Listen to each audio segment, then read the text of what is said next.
आज ज्योतिबा के इस जन्म जयंती के अवसर पर आप सभी दूर दराज से पधारे मेहमानों, आप सबका स्वागत। संत सभी संतों के शरणों में नमन। और आप सभी इतने दूर दराज से आप इस प्रोग्राम की शान बने, आपको भी धन्यवाद। सभी आप प्रोग्राम में जिसने भी सहयोग किया, आप सबका धन्यवाद। अब आपने कहा कि समय का ध्यान रखना, तो ये मेरे नाम के ही ये भैरूलाल जी नामा ने सभी बातें आपको बता दी। अब हमारे पीछे तो कुछ छोड़ा ही नहीं। इन महान पुरुषों के लिए सारी आपको जानकारी दे दी, इनको इतना बता दिया कि अब हमारे और ताराराम जी के लिए तो कुछ छोड़ा ही नहीं है इन्होंने। बहुत ही अच्छी बात की।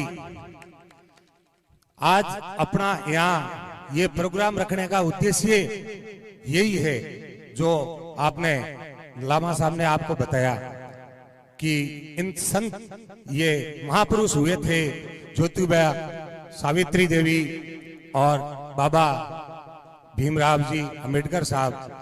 तो ये अपने रूढ़िवादी परंपराओं ने, बाबा साहब ये ज्योतिबा ने रूढ़िवादी परंपराओं को पैरों तले दबा दिया और जो पाखंड था, उन पाखंड के महल को इन्होंने शिक्षा से ध्वस्त कर दिया और महिलाओं की शिक्षा के लिए इन्होंने और उनकी धर्मपत्नी जी ने सर्वप्रथम 1848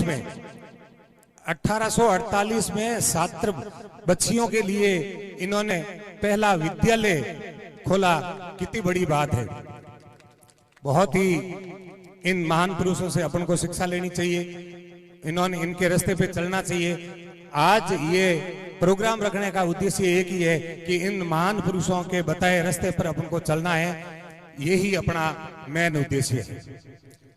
आपने सभी ने यहाँ पधारकर प्रोग्राम की, मैना साहब और संत गुरु ये सभी पधारे, गांव से बूढ़े बुजुर्ग।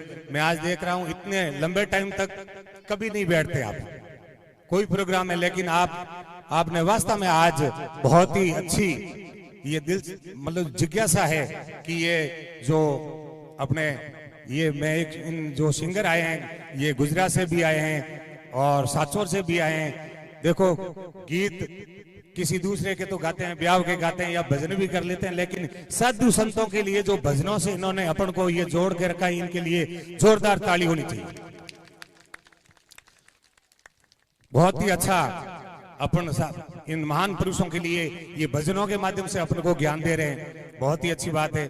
और सब अभी अपन आगे और भी सुनेंगे। आप थोड़ा सा जितना सब्र बरता है थोड़ा सा और भी बरत लेना, और ऐसे मौके बार बार नहीं मिलते। ये धन्य हो गई अपनी ये मंडावला गांव की भूमि, जो आज ऐसे महापुरुषों की अपन जो संध्या और जयंती मना रहे हैं।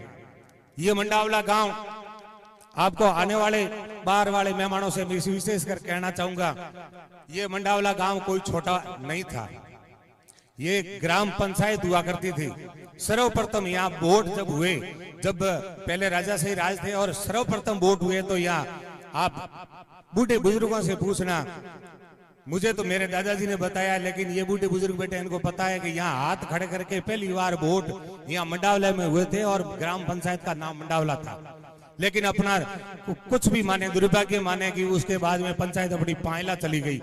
फिर पायला से वापिस कितने साल बाद अपन वापिस कातनाडी पंचायत बनाई और अपना वापिस ये अपने यहाँ का विकास शुरू हुआ।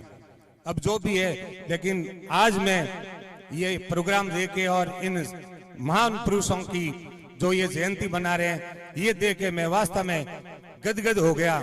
रखने वाले प्रोग्राम सभी कार्यकर्ताओं को मैं बहुत बहुत धन्यवाद देना चाहता हूँ कि ऐसे प्रोग्राम अपन को शिक्षा के बारे में अब कैसे पता चलेगा कि अपने साथ जो पुराने जो अपने महान पुरुष थे वो कैसे कौन से पथ पे चल रहे थे और अपन को कहाँ चलना है।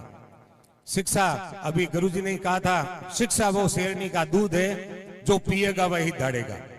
शिक्षा कोई जात पात या धर्म के आड़े नहीं आती।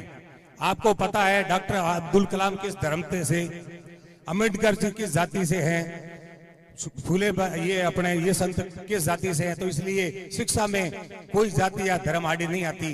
तो ये अपना मेन उद्देश्य यही है कि शिक्षा के बिना अपना कोई भविष्य उज्जवल नहीं है। ये शिक्षा से ही संभव हुआ है कि आज जो अपन ये जो विकास हो रहा है ये शिक्षा के बल पे ही हो रहा है। लेकिन मैं एक विशेषकर युवा साथियों से कहना चाहूंगा कि शिक्षा के साथ साथ अपन को संस्कार की भी जरूरत है। शिक्षा आज बच्चे और बच्चियां, मैं तो कह रहा हूं बच्चों से भी बच्चियों की संख्या ज्यादा है ये स्कूल में, अपने लिए ये बहुत ही खुशी की बात है। लेकिन धीरे धीरे शिक्षा तो बढ़ रही है लेकिन संस्कार में कमी आ रही है। संस्कार के प्रति अपन को ध्यान जरूर देना चाहिए। जैसे अपन शिक्षा के प्रति देते हैं, साइकिल के 2 टायर होते हैं, एक टायर अगर पंचर हो गया तो साइकिल नहीं चलेगी। तो शिक्षा और संस्कार ये साइकिल के 2 पहिए हैं। तो इसलिए अपन को संस्कार की भी जरूरत है। संस्कार में धीरे धीरे कमी आ रही है। ये साहब आप बुरा माने या ये कड़वा सच है। पहले अपन गुरुजनों के प्रति कैसे व्यवहार करते थे, माता पिता के प्रति कैसे व्यवहार करते थे, या अपने बहन बेटी के साथ या जो भी अपने गुरुजनों के साथ, तो उस व्यवहार में कमी आई है, यही संस्कार में कमी आई है। तो इन संस्कार के प्रति आप जरूर ध्यान दें। और मैं बाद में एक बार आपको जोरदार पहले नारा लगाया था ना, भैरूलाल जी हमारे नाम से ही थे, मैंने कह दिया ना मेरा हमारा और मैना साहब का तो सब मतलब पूरा ही सीन लिया, तो हमारे पास बोलने को तो कुछ रहा ही नहीं। तो आप जोर से नारा लगाओगे, जय भीम, जय भीम, जय संविधान, जय हिंद। बहुत ही शानदार उद्बोधन।